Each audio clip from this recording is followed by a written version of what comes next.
కొత్తగా మళ్ళీ భారతీయ జనతా పార్టీతో తెలుగుదేశం పార్టీ జనసేన వెళ్తున్నాయి.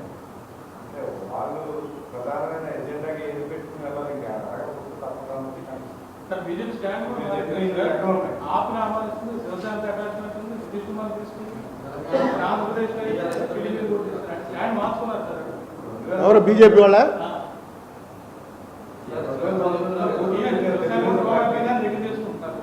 మీకు చిదంబర రహస్యం అని చిదంబరంలో వెళ్ళి ఇలా చిన్న కన్నంలోంచి చూడమంటారు లోపలికి. లోపల విగ్రహం ఉంటుంది. అది చూసిన తర్వాత పక్కవాడికి చెప్పకూడదు ఏం చూసావు. చిదంబర రహస్యం అంతే. ఇది కూడా అంతే. ఇది ఎవరికి చాలా గట్టిగా తిప్పాడు చంద్రబాబు నాయుడు. తరపు పోరాటాలు మళ్ళీ కలుస్తారు. ఎలక్షన్స్ అనేది ఒకటే గోల్ ఏంటంటే ఎలా నెగ్గుతాం, నెగ్గడానికి ఎవరితో కలవాలి. సిద్ధాంతం అనేది మనకి ఇంకా కొంచెం సిద్ధాంతం తెలుసు, ఎందుకంటే రావులపాలెం పక్కనే ఉంది కాబట్టి, హైవే మీద ఉంది కాబట్టి. మిగతా వాళ్ళకి ఎవరికి సిద్ధాంతం అనేది ఏం లేదు. ఎవడిష్టం. ఇప్పుడు కాంగ్రెస్ వాళ్ళందరూ చేరిపోతుంది, ఇంకేంటి కమల్నాథ్ చేరిపోతున్నట్ట. కాంగ్రెస్ వాళ్ళు అందరూ చేరిపోతున్నారు. ఇందిరాగాంధీ ఫ్యామిలీ వాళ్ళు చేరిపోయారు, పివి నరసింహరావు గారి ఫ్యామిలీ వాళ్ళు చేరిపోయారు. ఎవళ్ళైతే సెక్యులరిజం గురించి జీవితాంతం పోరాడారో వాళ్ళ తాలూకు పిల్లలందరూ చేరిపోతున్నారు. సింధియా చేరిపోయాడు, కమల్నాథ్ చేరిపోతున్నాడు. ఇవన్నీ ఇప్పుడు కొత్తగా తయారు చేసుకోవాలి. చెప్పేవాళ్ళు లేడు. అసలు ఏంటి సెక్యులరిజం అనేది ఎవరికి అర్థం అవ్వట్లేదు. అది చెప్పగలగడానికి రావాలి. ఆ వచ్చే మనుషులు ఎవడో మాట్లాడట్లేదు, భయపడిపోయారు. కాంగ్రెస్లో మిగిలిన వాళ్ళే చెప్తున్నారు. వాళ్ళకు కూడా కోచింగ్ క్లాసులు టీచింగ్ క్లాసులు ఏమి ఉండవు.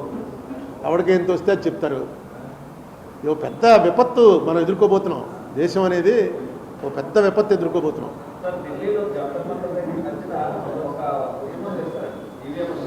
ఏమందు అవును, బ్యాలెట్ పెట్టమని అది ఎప్పటి నుంచో జరుగుతుందండి. ఎందుకంటే దీంట్లో నేను ఏం మాట్లాడగలను. 2 ఎలక్షన్లు నేను బ్యాలెట్ పేపర్ ఉన్నప్పుడు ఓడిపోయాను, 2 ఎలక్షన్లు ఈవీఎంలు పెట్టినప్పుడు నెగ్గాను. నేనేం మాట్లాడను.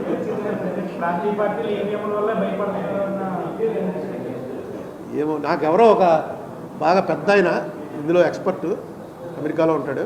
ఆయన అడిగితే ఆయన ఏమన్నాడంటే, ఈ వైఫై కనెక్ట్ అయి ఉంటే ఈవీఎం మిషన్ వైఫై కనెక్ట్ అయి ఉంటే ఏమైనా చేయగలరేమో తప్ప లేకపోతే కష్టం. ఎందుకంటే ముందు వాళ్ళు ఇచ్చిన దానికి ఏదో కోడింగ్ అవన్నీ ఇస్తారు కదా, అవి అన్ని పార్టీల వాళ్ళు వెళ్ళి చూసుకుంటారు.